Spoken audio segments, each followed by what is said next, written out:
Welcome दोस्तों, आज हम लोग बिहार बोर्ड के 10वीं क्लास के इकाई 5 जिसका नाम है बिहार कृषि एवं वन संसाधन, इसके महत्वपूर्ण टॉपिक के बारे में पढ़ेंगे। इसके पार्ट 1 के बारे में पढ़ेंगे। इसका जो पीडीएफ का लिंक है वह वीडियो के डिस्क्रिप्शन में दे दिया गया है। उस लिंक पे क्लिक करके आप पीडीएफ को डाउनलोड कर सकते हैं। तो चलिए शुरू करते हैं पाठ को। कृषि एवं वन संसाधन के बारे में जानते हैं। तो सबसे पहले यह जान लेते हैं कि बिहार एक कृषि प्रधान राज्य है। यहाँ की 80% जो आबादी होती है वह कृषि पर ही निर्भर होती है। यहाँ 4 प्रकार की फसलें होती है: भदई, अगहनी, रबी एवं गर्मा। ये 4 प्रकार की फसलें होती है। बिहार में पूछेगा क्वेश्चन की कितनी प्रकार की फसलें होती है, तो 4 प्रकार की भदई, अगहनी, रबी एवं गर्मा होती है। मौसम के आधार पर 4 प्रकार की फसलें उगाई जाती है। भदई फसल का किसे कहते हैं, तो इसकी शुरुआत मई जून से होती है। अगस्त सितंबर में इसकी कटाई कर ली जाती है। तो जिस फसल की बुआई मई जून में होती है तथा कटाई अगस्त सितंबर में कर ली जाती है उसे भदई फसल कहते हैं।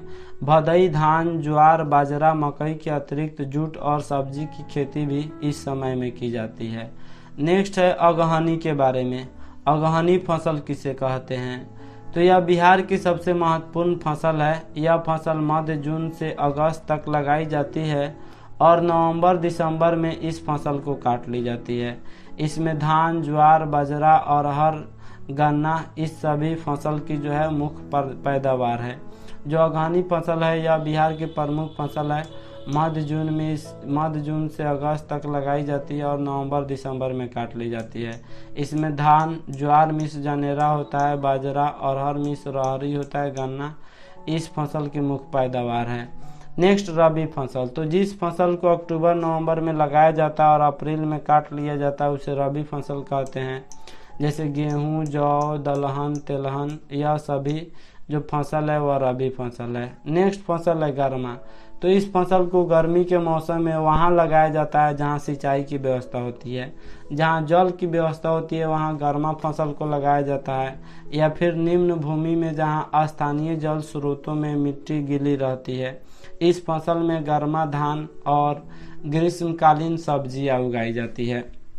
जहाँ बहुत कम नीचे से जहाँ का जल स्तर कम होता है यानी दलदली भूमि होता है वहाँ पे गर्मा फसल लगाया जाता है। या जहाँ पानी सिंचाई की अधिक व्यवस्था होती है वहाँ पे इस प्रकार का फसल गर्मा फसल लगाया जाता है। नेक्स्ट है खदान फसल को जान लेते हैं। तो खदान फसल किसे कहते हैं, जिसको खाया जाता है उसे खदान फसल कहते हैं।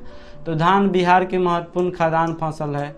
इसकी खेती राज्य के सभी भागों में की जाती है। धान का सबसे अधिक उत्पादन पश्चिमी चंपारण, रोहतास और औरंगाबाद में होता है। तो याद रखिएगा, सबसे अधिक धान का उत्पादन पश्चिमी चंपारण में होता है। सबसे अधिक वर्षा किस जिला में होती है बिहार की, तो किशनगंज में होती है।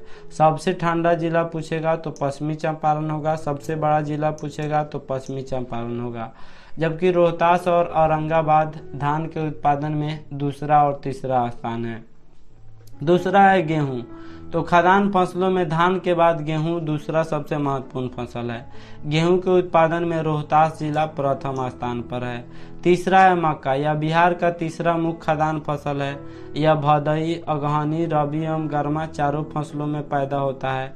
मक्का का सबसे अधिक उत्पादन खगड़िया जिला में होता है। दूसरे और तीसरे स्थान पर समस्तीपुर और बेगूसराय आता है।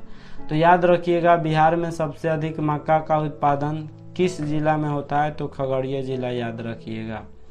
नेक्स्ट मोटे अनाज को जान लेते हैं। तो मोटे अनाज में महुआ आता है, मिलेट आता है, ज्वार यानी जनेरा आता है, बाजरा को शामिल किया जाता है। प्रथम स्थान पर मोटे अनाज के उत्पादन में मधुबनी जिला आता है। दूसरे स्थान पर किशनगंज आता है। तेलहन के बारे में जान लेते हैं। तो राई, सरसों, तीसी, सूरजमुखी, कुसुम, रेड़ी, तिल, मूंगफली सबसे तेल उगाया जाता है, यानी सबसे तेल निकाला जाता है, इसीलिए इसे तेलहन फसल कहा जाता है। तेलहन उत्पादन में सबसे आगे पश्चिमी चंपारण जो है वह तेलहन के उत्पादन में सबसे आगे है। नेक्स्ट है दलहन। बिहार में दलहन फसल में चना, मसूर, खेसारी, मटर, मूंग, अरहर, उड़द तथा कुर्थी प्रमुख है। चना, मसूर, खेसारी, मटर एवं गर्मा मूंग रबी दलहन की फसलें हैं तथा अरहर तथा मूंग खरीफ की फसलें हैं। दलहन उत्पादन में पटना प्रथम स्थान पर है तथा औरंगाबाद और कैमूर दूसरे और तीसरे स्थान पर है। तो ये था बिहार कृषि एवं वन संसाधन के पार्ट 1। इसका पार्ट 2 पार्ट 3 अपलोड किया जाएगा जल्द ही। आशा करता हूँ यह वीडियो आपको काफ़ी पसंद आया होगा। हमारे चैनल को सब्सक्राइब करें, इस वीडियो को लाइक करें तथा अधिक से अधिक शेयर करें।